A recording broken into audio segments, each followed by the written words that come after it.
Welcome to From Behind the Glasses. I am your host, Ryan, and these are my co-hosts, Sabrina. Chris. How's it going, everybody? Chilling, dude.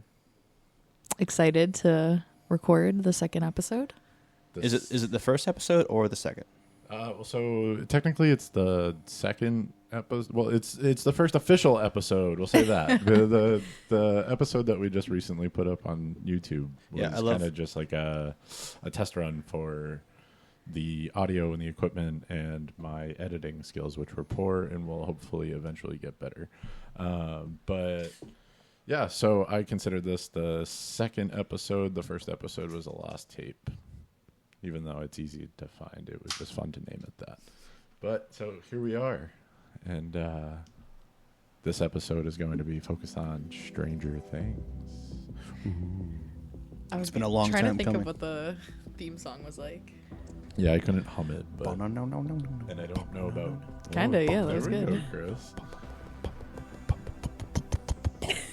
All right, MVP. I fucking love that theme song. It is It's so good. good. And I like that they give you a clip in the beginning. Like they give you like a clip and you're watching it and you get so caught up and then all of a sudden Just it's all like the boom, letters it's come like- together. Yeah, I know. Yeah, and you're like, holy shit, that was just the opening? They usually do such a good job at like just giving an opening and then bam, theme song, you know. And it just hits. Like you're like all caught up on your like on the edge of your seat and it just hits you with the intro and you're Sometimes like, it all right, I'm feels gonna like pee, you're and then come watching it back. forever. That's And what then I'm it's saying. like, oh, that was just the beginning part. I know, we're just getting buttered up, you guys. I feel like the mute button is not it for the Can yeah. I knew that was going to happen. So me and Chris are drinking. This was in cheers to actually getting this completely going. Hell Having yeah. a YouTube, This is- having all sorts of fun stuff. This is in part a celebration as well as an official first episode, so Yeah. All right. Speaking of celebrations, we did kind of have a little celebration last weekend. We want to recap our this is true. This is annual true. summer party, our Belligerents 2022. That's right. It was the continuation of the tradition known as Belligerents, a party that I host at my house with all my friends. And yeah, man, this one was a banger. Like, just one of the best ones. Like, I want what I want to do in the future is I want to like have it evolve. Like I said, I want to actually perform for one of these parties. So whenever that comes, but like I want to add a new addition to like each party, even if it's small. I want to add something new and creative, have it not be the same thing every year, you know, improve upon something. Yeah, Anything. set some goals for yourself. Yeah. Like make it better Just every time. And I feel anything like it that we does can get do. better. We've been doing this since we were like Oh my God, since we were like in 15, in high 16. school. I don't even know. Like, I forget who even came up with the name Belligerents. It had to be Greg. I was literally just going to Sounds say like it a has to be Greg. like a Greg thing. Yeah, definitely sounds like a great thing. And he's always been a contributing member to the success of Belligerents. So. That's true. I don't know if they would arguably be. the most belligerent one there by the end Yeah, of I was most going to nights. say definitely not as belligerent without the help of our dear friend. Yeah. We love him, though. He's our tour guide. He takes care of us well. But yeah, who it doesn't was love so Greg? good. As somebody who's only been to a handful of the belligerences that have existed, they are by far a party that I look forward to every year. They've only gotten better. They've only gotten bigger. I'm just glad Some that I form can. of advancement. Eventually, there'll be live entertainment. This year, we Had a lot of firewood. We had a lot of firewood, and we had a playlist that wasn't Mikey's. I know. No offense to Mikey, we No. love his music, but it was time to change it up. So Avery was the MVP there. Yeah. Shouts out. Yeah, seriously. Avery came in strong there. We appreciate that big time. He really has some groovy ass jams. I was really happy to, have him come through for that. It was the Harry Styles. It was the Harry Styles. It's always Harry Styles. Was there Harry Styles? Oh, there was everything. Hell There was yeah. Thundercat on that playlist. I There put was that- everything. I put Led requests Zeppelin, in. some Oh, weird shit. ass like techno. There Oh, was just shit. everything. God damn. Well, that's the important part. He took the role very seriously, which I really appreciate. He's a Yeah. He kicked somebody off. So it was like Ashley got connected. Oh, he got she connected to mad. the speaker. He was and he was mad. You don't mad. fuck with the DJs. They're I didn't You even- really don't, I didn't though. even It know kind about of kill that. the vibe. Like, you can't do that unless, like, you have permission. I think they were playing karaoke. It was when they were doing the karaoke. Oh. Karaoke brought the cops. Yeah. Karaoke did bring the cops. Dude, the fact that the cops showed up made this the most belligerent. I know. I still don't even know how I missed that. I don't know how I missed it either. To be honest, it was rather an uneventful visit. So they just came over. Well, that's good, honestly. Yeah, I mean, so they came over and they were like, turn it down. Turn down the music. And they were very sincere. So was I. I was very cooperative. And, yeah, I mean, Norgie followed me up. I was really happy to see that Norgie was with me. When what did they do? Come to the fence, or did they knock at the door? Yeah, they came to the fence on the right side of the house, like from the backyard, the right side. Just 1, 2, 3? 2 of them. Just 2 of them. Yep. What did they say? You're just a guy and his partner. The partner didn't say anything, but I talked to the just one of the guys. And yeah, he just said, you guys are too loud. You know, he wasn't like mean or anything, and like, you know, he wasn't an asshole. He just was very sincere, and so was I, and we just came to an agreement. I was just like, yeah, I'll turn it down immediately. I'm sorry, you know, that this happened, and yeah, it was fine, you know. Yeah, I missed it completely. I had no idea. I know when you said it in the morning. I found out like the was next like, morning. what? I was like, oh. I would have preferred it be that way, you know. Like, I don't know. I would have preferred that me just like, you know, let him know that like we're not, you know, trying to give anybody else not associated with the party a hard time. So that's fair. All right. Yeah, no, it was a great party. The cops showed up. We got away with it. There was karaoke.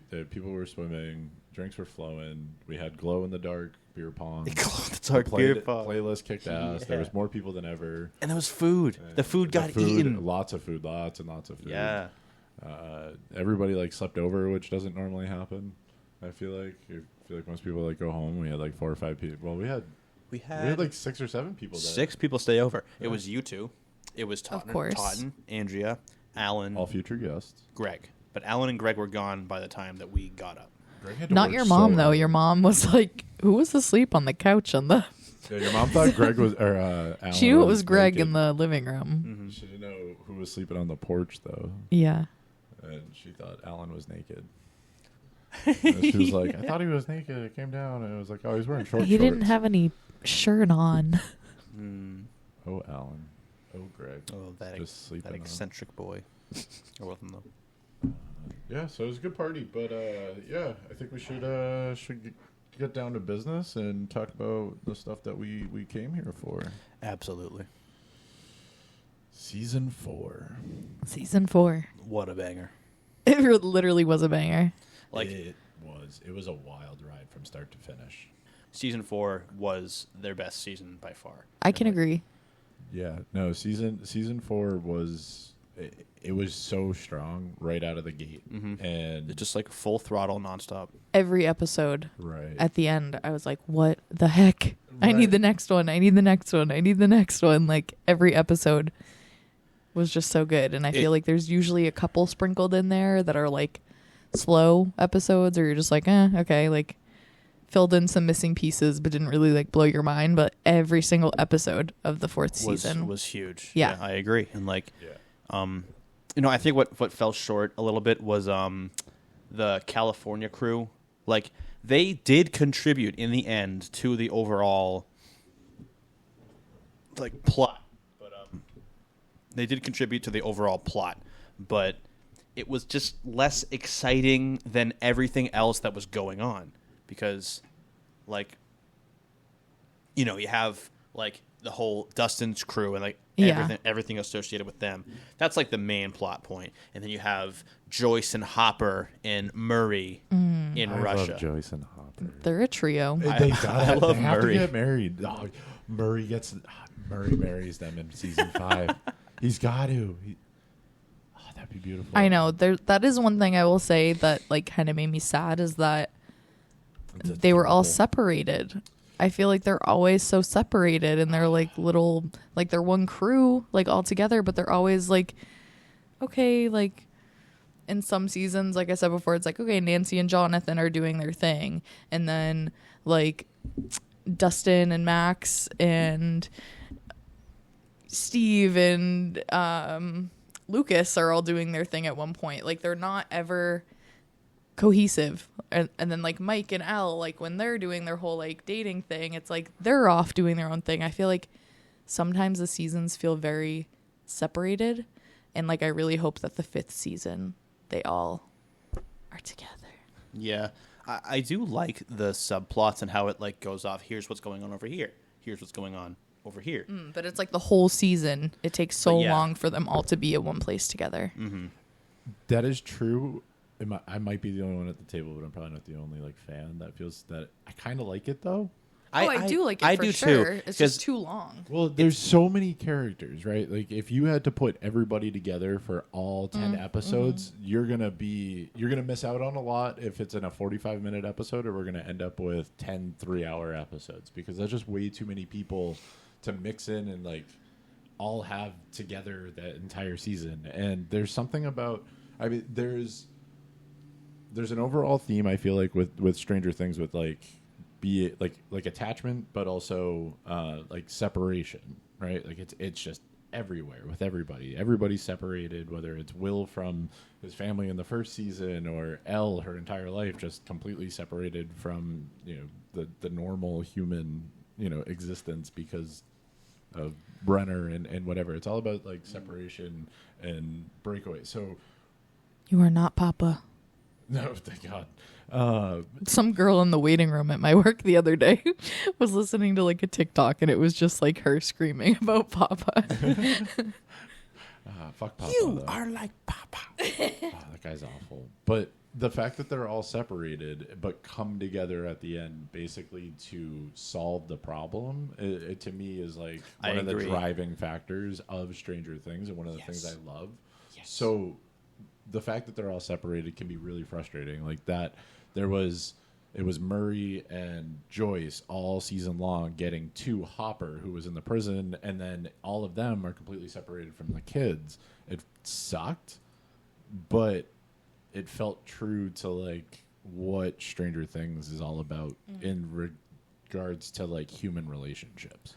At least I feel that way. What I love is that, like, you made a good point there, Ryan. It's like all the plots, like all the stuff that's going on, it all at the end just merges together, and they all end up finding their own way of like solving the problem together, like as a unit, like as one, which is pretty cool. Like they did that too in season 2, which I really appreciated, but season 4 was done masterfully. Even though the California crew, like I said, didn't have as big of a role to play, they still did contribute.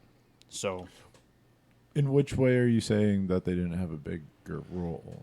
Well, maybe that's the wrong way of putting it. Because, like, at first, you know, their adventure was more or less kind of boring. Because, like, compared to everything else that's going on, even though I love the characters, like, I love Will, you know, I love Argyle. Oh, my God, Argyle is, like, one of the best. They're the best. I'm not crazy for Mike. I like him, but he's my least favorite of the 4 boys for sure. But I feel like Mike has always been my least favorite though. But Argyle's so good. I feel like Jonathan too was kind of very. I mean, I don't know if it's because he was like stoned this whole season or whatever, but like he just kind of took like a back burner like spot as like. I think that's why Argyle kind of came in, was they didn't really know what to do with Jonathan, so they were like, yeah, he just like didn't contribute that much. They gave him a friend that they just kind of helped move the people around. The whole Susie thing was, and I don't know. Jonathan was never one of my favorites, anyways. Neither. And he had that creepy bit in like the first season, which I didn't remember until we went back and like rewatched. And I don't know, Jonathan. I mean, I like him, I guess. I do like him. I do like him to the extent that he really is a loving and caring brother to Will, yes. which Will needs. Like, I mean, I'll get into that later. This season, when they're like in the back of the pizza place and they're setting up like the tub for Elle, and he has like the whole conversation with him, and like they like hug, and I don't remember what it was that they talked about. That was when I was like, oh yeah, that's why he's here. Yeah, Will needs love. Like, yeah, dude. Oh my God, like, that whole scene in the car made me cry. Season 5 has to have some Will love. Will's got to get a break in season 5, especially if it's going to be the end. We fucked this kid for 4 seasons. I hope so. In so many ways. Just fucked him. Yeah, and it's like, See, the reason that I don't like Mike very much is because of his behavior in the beginning of season 4. I mean, he was such a douche. Like, I feel like he's kind of a douche in every season. So to an extent, right? Because like in season 2, it definitely gets worse. In season 2, you have Mike, and he's being an actual, genuine, like, good friend to Will. Like, he is actually there for him for almost the entire season. Yeah, but that's a whole season that he's like a douche to Hopper. And Max too. True. But oh yeah, that's true. Because Elle's gone, and he's like, "We don't need another girl. Girlfriend's we don't need a dad, Zoomer." First girlfriend's dad is like that is like you might get into some fisticuffs with some people, especially Hopper. Damn, like poor. Honestly, now that I think about it, poor Mike in that regard. Hopper's like he was ballsy. He loved Elle. He needs to do something. If you love somebody, that's when you just kind of like respect their father figure. Well, no, that's fair. That's fair. So, favorite part of season 4, I think. Like the first one that comes to mind is Eddie playing Master of Puppets on top of the trailer. That was fucking awesome. Like, with oh man, he has Eddie. Let me just be right off the bat here. Obviously, this should have been said before, but if you have not seen season 4, there are massive spoilers being talked about here. So I'm gonna put a thing on the video. And fair warning, like at the beginning and in the description. But yes, spoilers. If you have not already been spoiled already. Yes. So Eddie would be my definitively favorite character of all time if he didn't die. I mean, if he just had more time to like grow his character. Bro, but did you just like fault him for dying? No. Yeah, you did. I'm just. It's more at the fault of like whoever wrote off his death, I guess. I mean, just like I wanted him to be in the show more because I loved Eddie. I loved him so much. Like his personality, his disposition is a better word for like. Him as a guitarist, I mean, just seeing him like play the guitar and like his quirks when he's like bobbing his head and just like playing. You know, he was really playing like his character as a guitar. Know. Yeah, he's like it's awesome. Like he has such a stage presence. It's insane. I was just in love with Eddie for the whole season, and that scene just like oh my god, the goosebumps, man, were just flaring up. I loved that scene so much. Can I say something? I know this is kind of like podcast. Yeah, we. I was just like, I just want to add on to it because I know we're all saying our favorite like scenes and stuff. But Chris, I read something that the Duffer Brothers made a comment that you don't die from bat bites, and also Vecna is a real Dungeons and Dragons character. There's another character named Boris who is a vampire.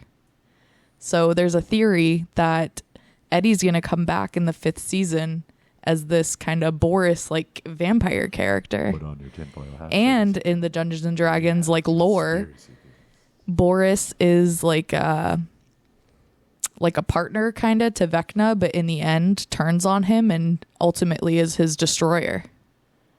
How dope would that be? That's from like the actual D&D lore. Yep. That's awesome. I was reading some stuff last night about it was somebody else in him, or maybe it was that guy about him basically not being dead, tied back to the lore in some way, shape, or form. So I hope that's the case because it would be really cool.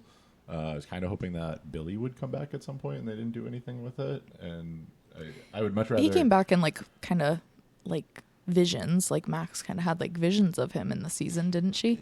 Yes. Yeah, but not as like a character like that's a real. Come back yeah, and, like, I didn't need save him to come back. I mean, as sexy me as he was, but he kind of was a turd. I was kind of waiting for a point where a character was taken from us that, with everything weird that goes on with the underworld and stuff, I figured somebody's going to be able to come back with some form of revenge. And why not the metal kid who plays D&D? It makes most sense, right? There's no one. Have him be a vampire. There's no one that I'd like to see come back more than Eddie Munson. By bats, which is very symbolic. Can I say another theory? You can say whatever you want. You're talking about people coming back. There's also this theory that Bob Newby comes back. Oh my god, I wish.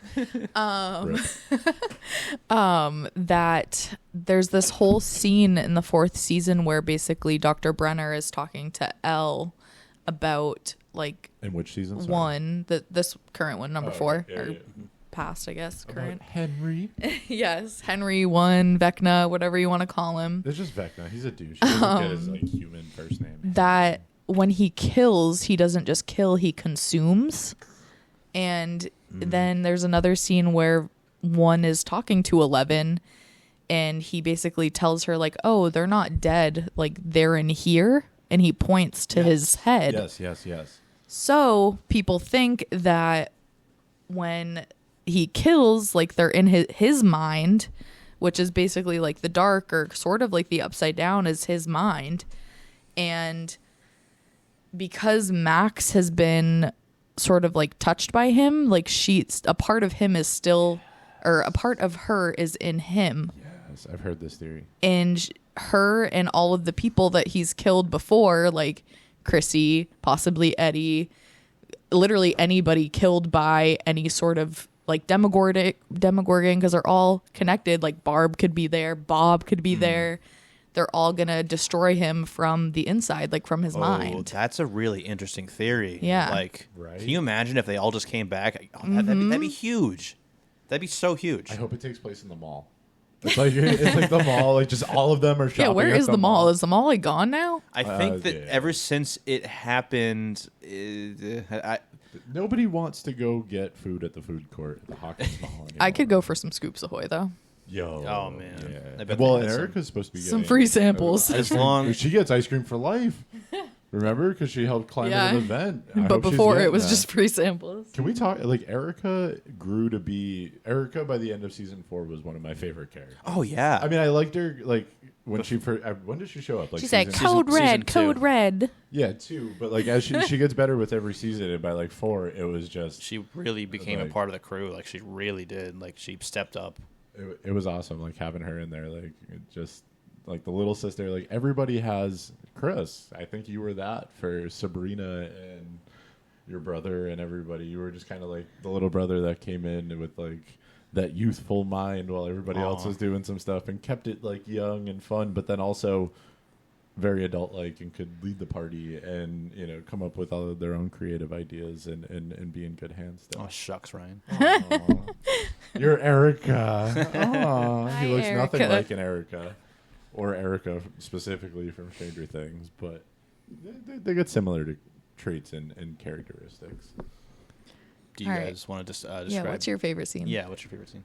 My favorite scene in season 4. In season 4. Oddly enough, I don't think I've sat down and thought about it that much. But when you asked me, and I ran through like the season in my head, it might have to be when Elle and Max. Well, so after Max gets all fucked up, and Elle goes and like sits down like next to her body, and they're like facing each other, and she like puts her like hand on her chest or whatever, and Elle is like in the upside down, like helping her or whatever. That was one of those scenes where, with everything going on leading up to that moment with Max and like thinking she's gonna die and all this stuff, and then she survives, and the only person that is around really that can help is Elle, and she's not even around, but she's able to go. And in the season, I think what season is it when she like breaks up with Mike and like they have like the girls sleep over? I think 3. it's 3. Yeah. So in 3 they go to the mall start and building, get new clothes. as like the only girls of the group, they start building like a friendship and a bond, and the whole show, even up until 3, is very focused on like the boys, and yeah, they get like contributed, but that girl bond there between the two of them, and then for it to be Elle and Max in that situation where Elle really has to save one of the party members, like not from danger, but potentially from death. Like nobody knows what condition she's in, laying there on the floor with her eyes all rolled back like that. And so to me, it was one of the more powerful scenes. So yeah. All right, I kind of got 2. Okay. The first one's pretty brief. It's basically when Angela gets her shit rocked. Also, right. So I was gonna say, after I got a little like heavy with like the girlfriendship there and how cute it was and saving her life and stuff, that was great. Thank you. Because she deserved that. She should have hit her again. That was a top runner. Yeah. With the roller skate, them things are heavy. Yeah, I cannot imagine getting smashed in the face with a roller skate, but she deserved it. Deserved 10 million of them after that whole thing with like the milkshake and the roller rink and the project across the court. And why did nobody help her? Why did they all stand back? Like, why did, like, when she fell, like, she just... They were shook. I know, but they let her get up and do that thing and, like, put her hand out and, like, embarrass the fuck out of herself. I felt embarrassed. I was embarrassed. Yeah. And so where was the staff? Why was none of the staff interfering with any of this? There was just that one teacher who was like, what happened? But not even just that. At the roller rink, like who, like, so for one, like, you know. It was the DJ. They don't give a shit. Like, they're just kids. He smoked they're some like swag teenagers. weed and was just DJing that. Like, whatever. Somebody, like, you know, do the right thing here. Like, Jesus, like. I don't think people did that in like the 80s. Maybe, yeah. It's a much different time. Yeah. All right. Now that I think about it, part 2 is sort of similar, but it's when Murray fights Yuri on the plane. Oh my does God. his karate. Yes. Oh my God. All right. So that's my a great fingers scene are too. like arrows. I know. I wish that I could remember everything he said, but that scene is just so it was so good. funny. Dude. Like there's a lot of serious in this show, but like the comedic relief like really just hits. Oh my God. And it's so good. And it's just so neatly etched in there, you know. Yes. They do such a good job with, you know, putting it in at the right moment. Well, and I like that he's like comedic like relief, but he's also really important to the story. Oh yeah, like he's so smart. Like Murray, I liked Murray since he like first showed up. I thought he was like kind of weird, and then he grew on me like after Jonathan and they slept over. When they sleep over and they get drunk and they have sex for the first time, and he's like, share trauma, share a bed. Well, it was implied that they like share a bed and like a little tipsy and like they wake up and he's like, so, and they're like eating breakfast and it's all like awkward. That breakfast scene, I just want to point out, it fucking kills me every time. It's like, hey Jonathan. How was the full out? Oh my God! Yeah. So I'm not supposed to believe that they fucked? And he like spits out his like orange it was juice good. or whatever. Like, I bet it was good. He just drops his thing. Chris, did you know that on Argyle's pizza truck you can call the phone number and he'll pick up? What? Yeah. Wait. Huh? Yeah, do you want to do it? Yeah, I think I have the Yeah, I want to fucking do it. We're going to do it live on air. All right. You're going to talk to Argyle? Yeah. Yeah. Sure. Well, I don't know if you can No, really... you don't talk, but like it's one of those things you like call it and you get like a message, but... Okay. Yeah, did you ever call Soulja Boy? The Soulja Boy, tell him. Oh, no, I didn't do that. 678 999 8212. I haven't heard the name Soulja Boy since I was in 5th grade. Like, geez. 805 we play Soulja Boy 45 every day. pizza. All right, ready? All right. She gonna call it. I can't wait. 805 45 P I Z Z. I hope that you listeners are on the edge of your seat right now and that none of you have done this yourself. Surf's up, Surfer Boy Pizza. This is Argyle speaking. We make everything fresh here at Surfer Boy except for our pineapple, which comes from a can. But I still highly recommend slapping some juicy pineapple on your pie. Oh, fruit on your pizza's gnarly, you say. Well, I say try before you deny. Hell yeah, guy. And that's why we love him. At least he survived. I love that man. What a gentle soul. I know. I literally would have been crushed. Yeah, no, you can't kill Argyle. He's gonna survive to the end. He has to. Yeah. Like he just has to at this point. I mean, come on. He's the best. And what does he do? He doesn't really fuck around. He just kind of shows up with the van. You know what I mean? He's like, there for comic relief and support. You know, he really again, which I feel like he's probably safe.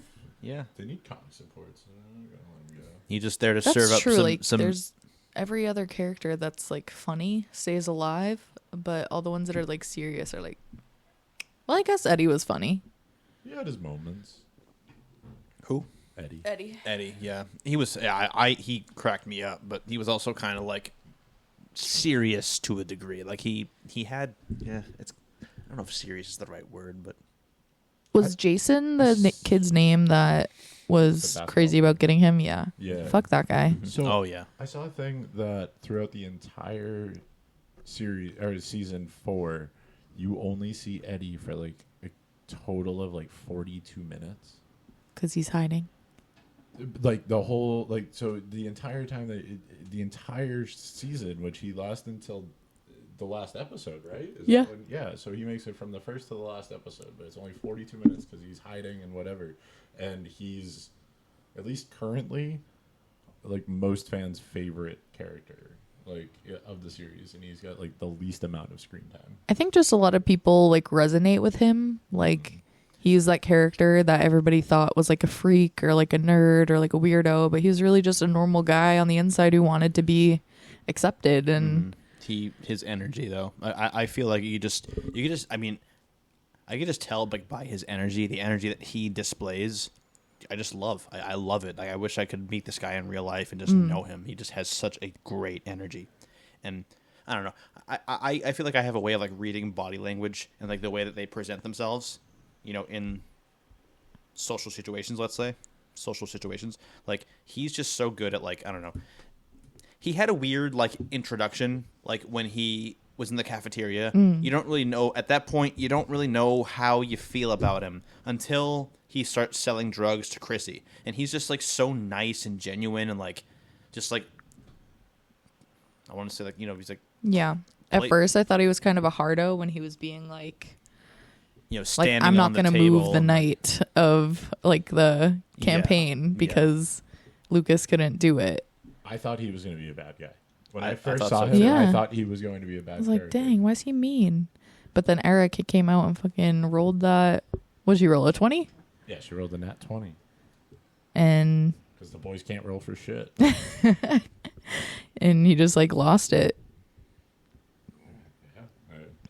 Yeah, when he first showed up, I thought he was going to be a bad guy. I love whether he was going to be a bad guy or not. I loved him right from the beginning.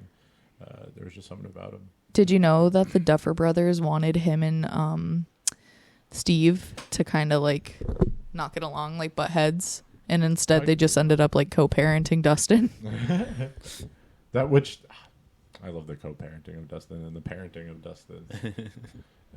It's the dynamic between the two of them, Steve and Dustin, just specifically, just throughout the whole seasons. Like, they could have their own TV show, and I would watch it. What was that thing that was like Steve and Robin just doing like random jobs? Oh, I'd watch the hell out of that. Yeah, I saw something. It was something like Twitter or whatever, where it was a spin-off show of just the two of them doing random jobs, like kind of separate from like all the other characters. It would just be like them two, because like every season that they've had a new job, and every scene I'm just like, it's like Clerks. I can just watch this. It's like two like weirdos working together, but it's good entertainment. Just make like a sitcom of the two of them working at like a car wash together. Robin and Steve. Dun, dun, dun. It would have like an 80s like vibe, obviously, and it would just be like an 80s sitcom of these two like trying to fall in love and being like best friends and roommates and like working at these weird jobs. You hot, Chris? Oh, he's like sweating. Yeah. Really? Should we turn the AC on? Well, no, we'll just take a break. So we needed to take a quick break because I forgot to turn the AC on. But now that we're back, I think this is a perfect time to bring up our top 3. Top 3 characters of the season, or of the show. So we're all going to go around the table. Each one of us picks a top character, our favorite character. Starting with Chris, moving on to Sabrina, and then to me. If somebody takes your character too bad, they pick in front of you, and that's just how it goes. You can agree with them, but then you have to come up with like your second favorite character, and collectively we will build a top 3 list of our favorite characters of Stranger Things. So Chris, I feel like you have a lot to say about this. All right, so my favorite character, I guess I'll start with my favorite characters, but I'll only talk about in depth about one of them. So my favorite characters are, in no particular order, are Steve, Dustin, Eddie, and Will. We're going to talk about Will.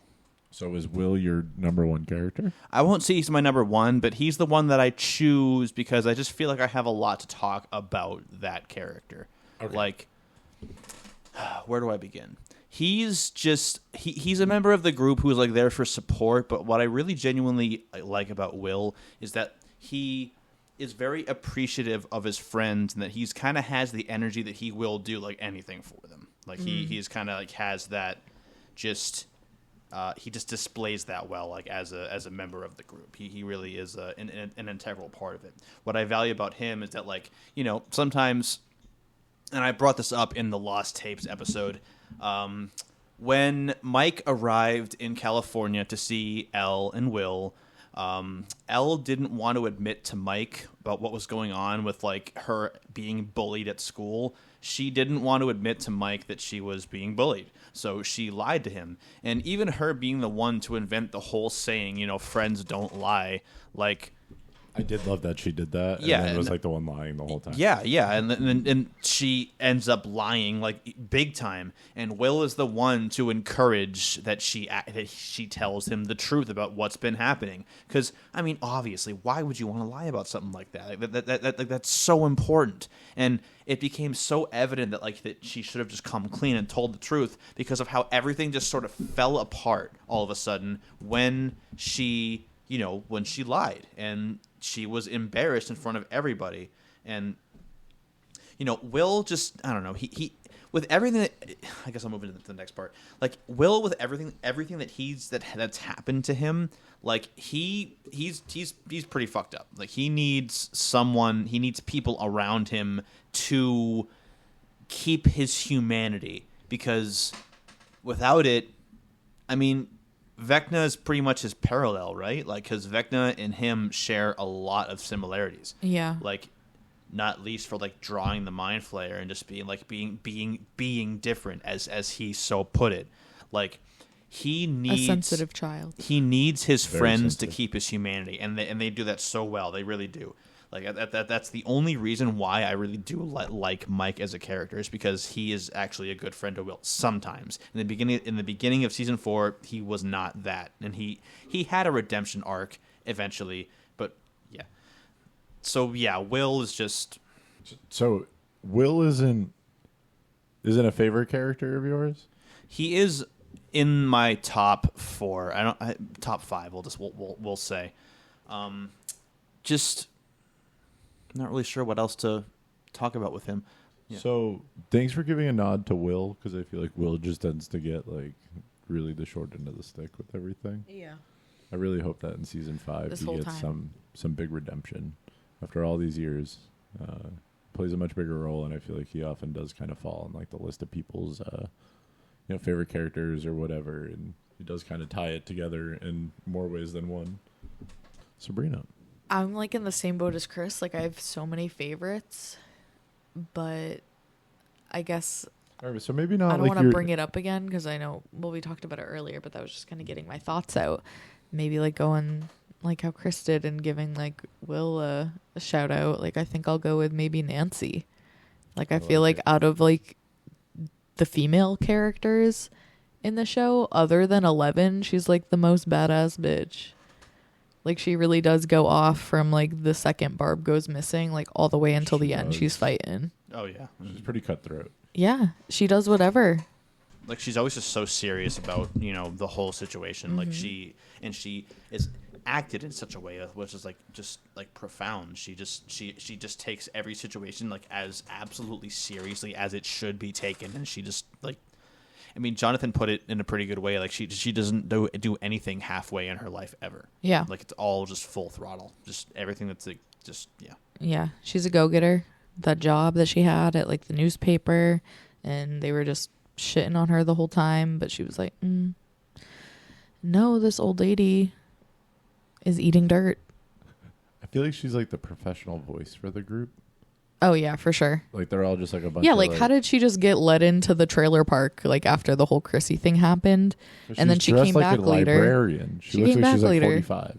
And was like, my friend's gone now. He's like, what are you still doing here? Like, bro, you were standing there the whole time. You didn't monitor when she was, like, leaving, or... Nah. Oh, my God. No. Because that would have stopped the plot. But no, she's a badass, has been a badass. I feel like, again, kind of like Will, doesn't get enough credit. I kind of like the segment better. Who doesn't get enough credit in Stranger Things? Nancy, yeah. Like, I mean, without Nancy, we don't get Steve, right? I mean, we get Jonathan because... That's true. That's why she's, like, roped in, or he's roped in with the kids. Basically. I hope they end up together. I've always loved Nancy. I felt like she was, like, the actual adult of the group, at least of the kids, and was just, let's go. Doesn't matter. Gotta get your hands dirty. We gotta solve this problem. And, you know, really kind of gave an adult direction to him, I guess. Does that come around to me now? Yeah, that's all I gotta say. Oh man. Well, now, so this whole thing changed, like, underrated. So would we say that Murray, in a way, is? I feel like for the first couple seasons that Murray was in existence, like, nobody really gave a shit about him. And I always gave a shit about him. I did too, but I loved him from the first time he ever set foot on scene. I absolutely loved him. I feel like that first scene where he's, like, in the police station.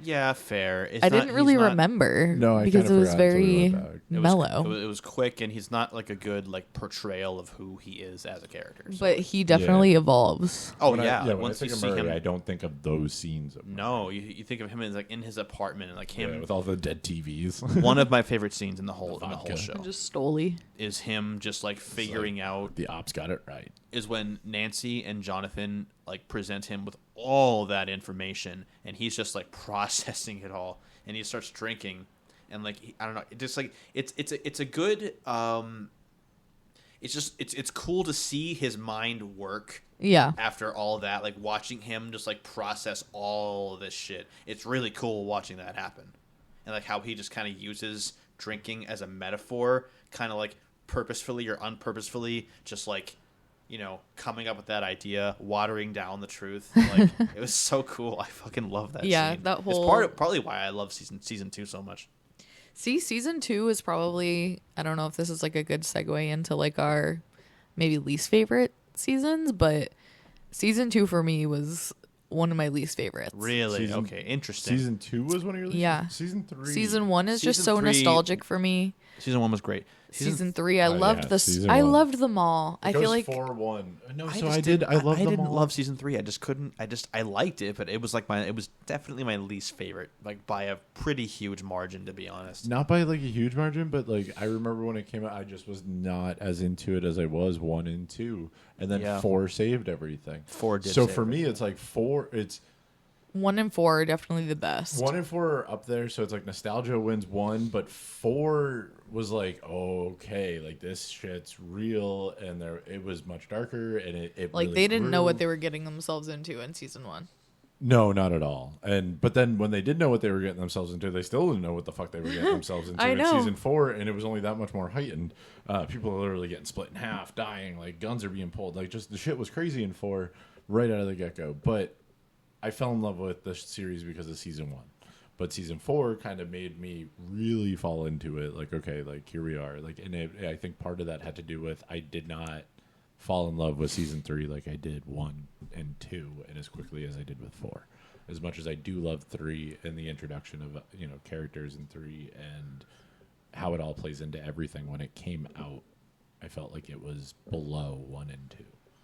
One thing I do want to add about season 2 and why it's specifically my favorite is because of who everyone essentially becomes at the end of the season. See, in my opinion, the conclusion to season 2, I think, is better than season 1 because you have everyone coming in at the very end to deal with, like, the biggest problem. Like, hear me out.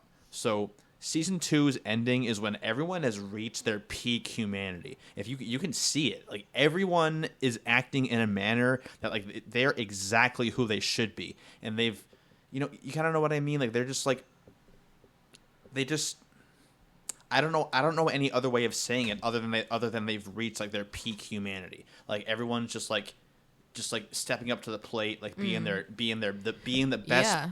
best version of themselves. That's a good way of putting it. Like, they are all just like, they have become the best versions of themselves, just manifested through, you know, just hardship and, like, you know, kinship, and just, like, and it all comes together. Season 2 is really well portrayed in the final few episodes in that everything comes together. Every single person has a role to play. And when Elle comes in at the end, it's huge. They go to close the gate, with and even Mike, because Mike's not that popular of a character, but even he comes through in the end of season 2. Yeah. Without his idea to draw the dogs away from the lab, they would not have been able to do it. They would, Elle and Hopper would have died, and I believe that. Everyone had a role to play. Will, getting the mind flare out of him. Okay, and, that's true. I guess season 2 wasn't that bad. Season 2 is so good. I forgot. That was where they go to the bus. It was slow. It was slow, though. It was slow. Can we just talk about how Dustin lied about getting rid of Dart?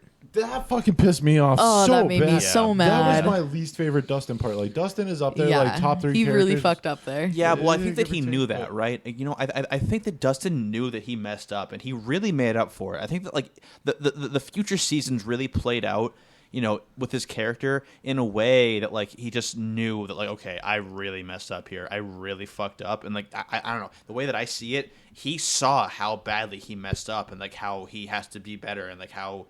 he just, I just think that his character grew a whole lot by the time season 3 came out. He had really blossomed. Yeah, I'm not saying he didn't make up for it, but that was just wicked fucking shitty. You're right. Yeah. It was he fucked up big time. So when we went back and rewatched, you and I, Sabrina, when we went back and rewatched, we got to that part, I remember texting you the next day. I was like, oh yeah, we gotta finish. I can't believe he brought this up, or brought Dart into everything. I'm actually mad at Dustin. And now, so I've kind of thought on it. I'm like, why would you keep him, right? And I think the reason they made him keep Dart, he ate the cat. Well, that's when he no longer decided to keep Dart. He only kept Dart until that's when he threw him in the basement. It wasn't he ate the cat and he was like, all right, we're gonna still keep you. It was that's when it all went bad. But I think the reason Dustin kept him was he kind of wanted his own connection back to all of this that was tied to him, because you got Mike and Elle, and then you got Will with the obvious connection back to the Upside Down and whatever, and then Dustin's always kind of had I'm the dork. I look a little funny because of my teeth, and I talk with a lisp and whatever, and it's there throughout the whole thing, and he's so integral to the group and helping everybody do their thing, but he doesn't have his own direct connection back to the weird shit that's happening in his hometown that he arguably finds everything that's happening he always wants to just be included, and he of the whole group, I see him to have the most enthusiasm towards the weird shit that happens in Hawkins. Yeah. Everybody else is oh no, and he's this is cool. This is a movie. This is D&D. Let's go. So for him to find this little alien in the trash is oh, this could be how I tie in and I become my own individual part of the story of the underworld. Maybe the Upside Down. I think it's possible, but I think it's also just because Dustin has I think it's been displayed that he just has a really genuine love for animals, and that's true. I just think that he just really wanted to believe that this animal could become his pet and he could love it. But the thing was a predator. That's every kid's downfall, though. I guess you can't really blame him. If I found I tried to bring this chipmunk home, and it's not a rabid animal. It doesn't eat your cat, but it's still not good to have in the house. Yeah, mom's still gonna be mad. Yeah. Yo, he just plays that dead cat off though. Oh, yeah. Dude, he's so slick with that shit. Read it off, and they just got a new cat it was nothing. Bing, bang, boom. Boom. Muse 2.0 or whatever. No, the mom was out looking. Yeah, well, she was, but she believed that he ran away. I mean, he did lie, but the truth would have hurt so bad to it would have fucked up, and I don't know if his mother would have been able to psychologically handle the truth in this regard. Oh no! Of all the parents, she does seem the softest. Not to advocate for lying. But do you think anybody else in that entire town could handle the truth about what's going on? I don't know, because it's crazy to me that everybody is just so oblivious. Yeah, even at the end when the ground split open, fucking Ted Wheeler's just sitting in his house whoop. Some people leave and then some people are just staying behind it's whatever. Top 3 it's the Russians. Really important characters, or underrated or underappreciated, I should say. Ted Wheeler.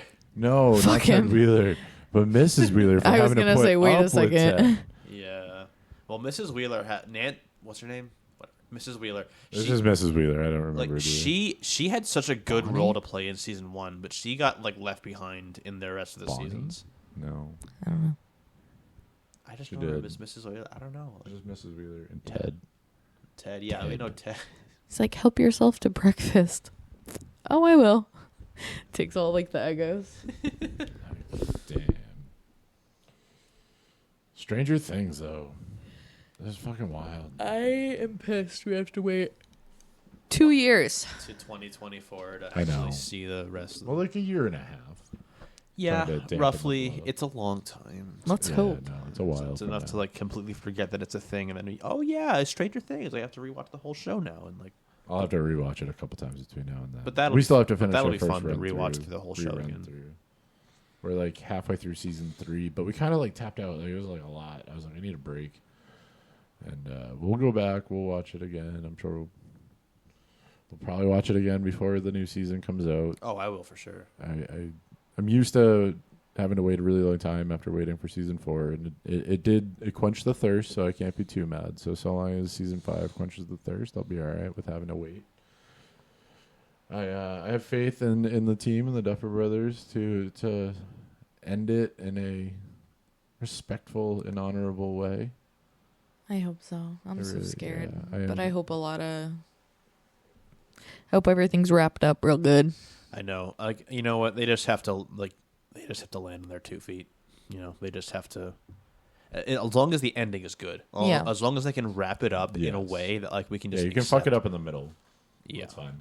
I mean, not fine, but just don't pull. Just do not pull a Game of Thrones, please. Yes, please do not. Please do not pull a Game of Thrones. That's what I mean. It's like when a show is just too good all the way through and it has a shitty ending. Like that's just a slap in the face. So that was TV writers finishing a novelist's ideas because he was too slow. I just to mean get in around general. to. I didn't mean like in comparison at all. But bringing up Game of Thrones, but yes, I hope that's spot on. when we said I hope that it ends well, Game of Thrones was the show that I thought about, which there probably will be a future Game of Thrones episode, and we'll end up talking badly about it at the end there, because season 8 of Game of Thrones was a disappointment, but I think we all have faith in the Duffer Brothers. Season 4 was a good indicator of what they're able to do. And where it lies now should be interesting. I'm sure we'll have plenty to chew on between now and when the new season gets released. Plenty of conspiracy theories to talk about, get excited about. Will deserves a happy ending. Just like let him make it at least. Just like let all of his suffering be worth it. Yeah, at the very least. Yeah, end it with dignity for Will, please. We'll see how it goes. He deserves it. In spite of all the shit that he's been through, all the suffering, he still just wants to be a good dude. He still just wants to be a good dude and, like, you know, be there for the group. And it's Will the Wise. He just wants to play D&D with his homies. And maybe, roll a nat 20 and save the day or whatever. But he's just more preoccupied with everybody hanging.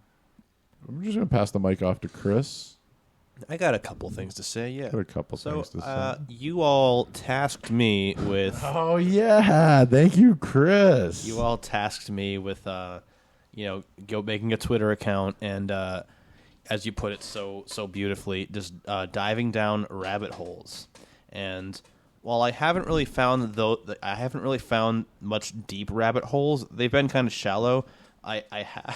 Someone has actually acknowledged my existence on Twitter. So there is. So I'll go into this a little bit. Like, I posted. I commented on a status by someone who uses Twitter known as. It's called a tweet, Chris, not a status. That's Facebook. This is the whatever. We're teaching you. It's okay. Yeah. So that was kind of the whole point of like Chris Does Things was we just kind of wanted to make Chris experience the world and provide feedback to our listeners and hopefully we could be a guide for him. And I'm so glad that he came to us and showed up to this recording and said to us so happily that he had kind of fallen in love with Twitter, all because somebody had acknowledged his presence on the wonderful app.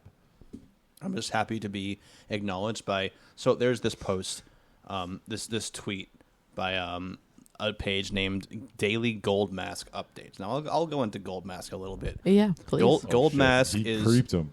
Gold Mask. Gold Mask is a character in the video game known as Elden Ring. Gold Mask is this really skinny, like dark gray skinned dude wearing nothing but underwear and a sunflower mask. The crackhead. Okay. And so this is what he does. He stands in front of this gigantic tree known as the Erd tree, and he just points to it, and he makes like these like movements with his finger as if to be interpreted by. It doesn't really matter.